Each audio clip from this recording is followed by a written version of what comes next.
your God power. Get everything you ever wanted and live the life of your dreams. The Master's Course. Copyright 2010 by Richard Lee McKim Jr. All rights reserved.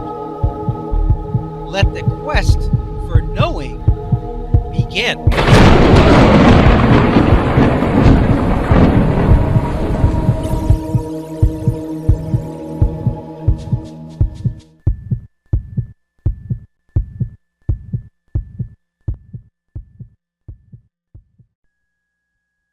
Question number 3. Resonance is a primary force, second only to A, the electrical force, B, the nuclear force, C, meanings and their frequencies, or D, gravity.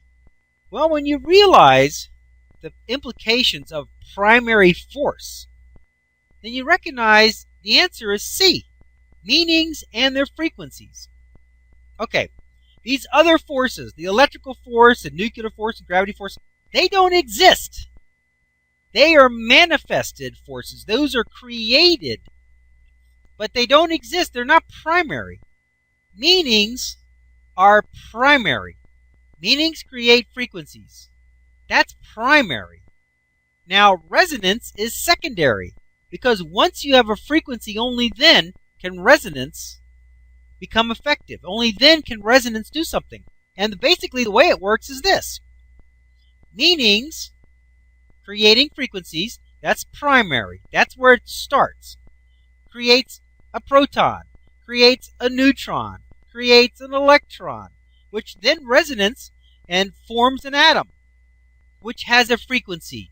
And then molecules are formed, and then matter is formed. From matter comes such things as the electrical force. From electrons comes the electrical force. From matter comes gravity and nuclear force. All these other forces are all created, manifested, and generated, but they are not primary forces. Primary force is meanings and their frequencies.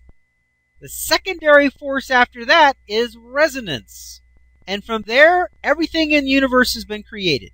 Those are primary forces. Now, if you think about this, this is wild. Because meaning is the primary, basic force of the entire universe. And that is the one thing you have the ability to alter, is meaning. You change the meaning of something with your God power, and you change what it is. You change what it becomes. If you were really good at it, you could change rocks into bread and water into wine and turn lead into gold and all that kind of stuff by just changing the meaning of what it is. But you don't have the confidence and the knowing to be able to do that yet. Maybe some of you do. But you have the ability to alter meaning, to create meaning, and that is the primary force of the universe. And resonance is what happens after there's a meaning, after there's a frequency. So resonance is the secondary force. It's a primary force, but second to meanings and their frequencies. Okay, question number 4.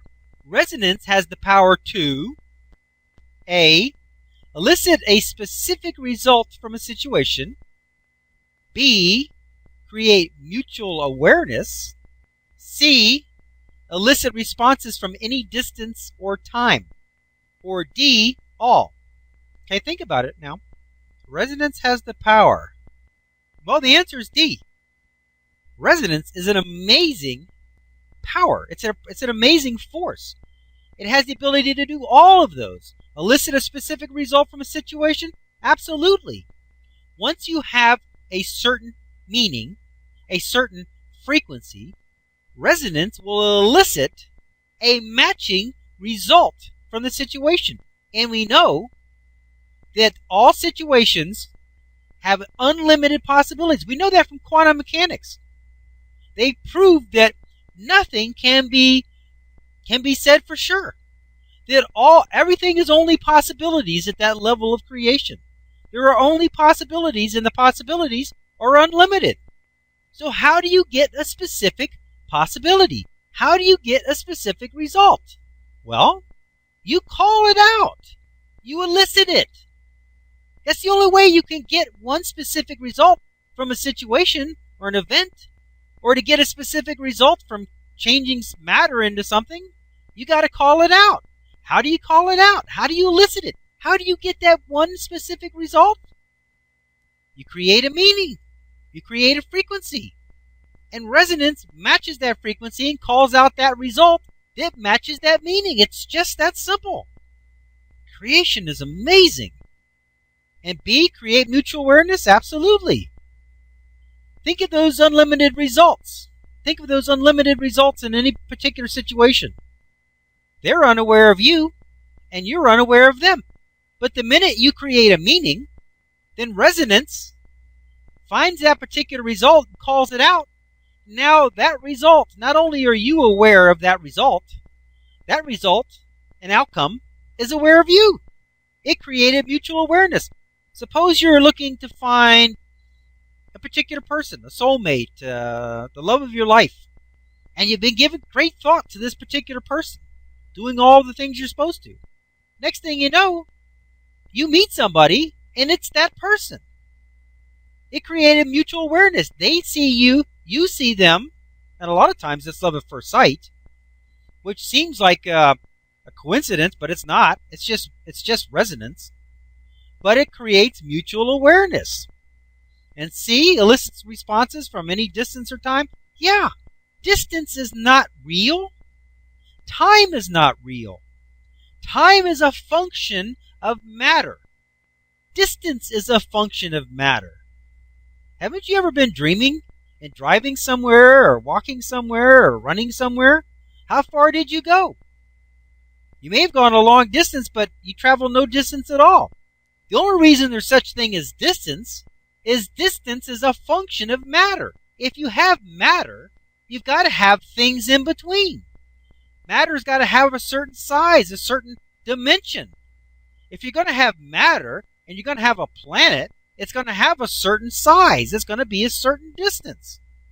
That's a function of matter, but it's not a primary. It's not reality. So since meanings and frequencies are primary forces before matter, way ahead of matter, and resonance is way ahead of matter, because resonance is what's creating matter, along with frequencies, then anything that's created a result of matter, like time and nuclear force and gravity and all that stuff and distance, they were all created by resonance. Resonance and frequencies and meaning. So anything having to do with time is a play toy of resonance. So anything can be elicited from any distance or time. Doesn't matter. Now, if you think that time is a factor and that something from the past can't be elicited now, or something from the future can't be elicited now, then it can't. But it's not because of time. It's because of your meaning that time is a limiting factor. It's your meaning that distance is a limiting factor.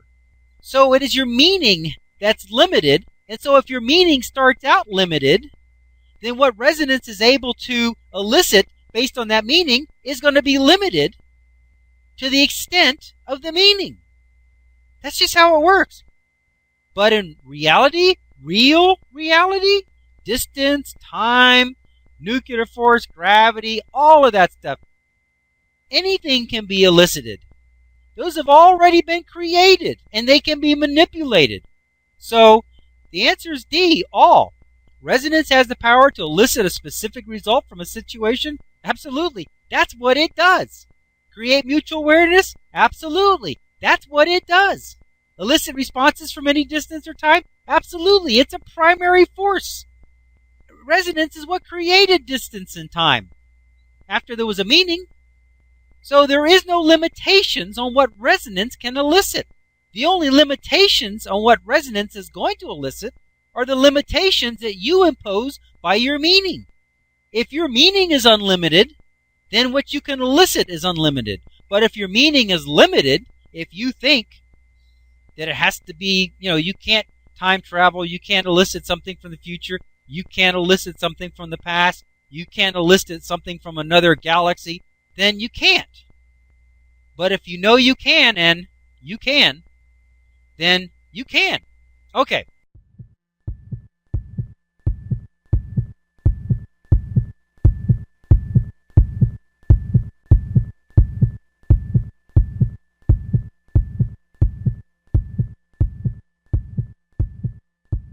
To continue, go to How to Use Your God Power, chapter number 5, segment number 40. Let your quest for knowing continue.